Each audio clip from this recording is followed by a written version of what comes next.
बघा पक्षी आपला आज 31 दिवसाचा आहे. आता पक्ष्यांना उठवायचं चाललंय. औषध दिलं तर भांड्यात ना ते आता पाणी संपलंय सगळं. ते आता पाणी चालू केले. ते पक्षी उठलाय बघा पाणी प्यायला.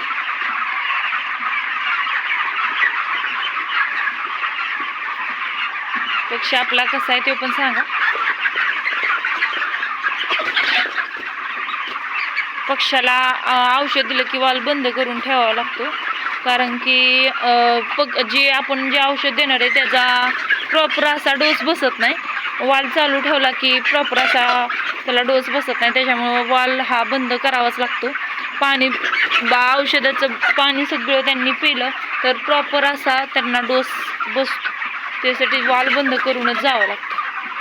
खाद्य वगैरे सकाळचंच टाकतो आम्ही, संध्याकाळचं नाही टाकत. अटॅक वगैरे होतो संध्याकाळचा पक्षी खाल्ल्याने.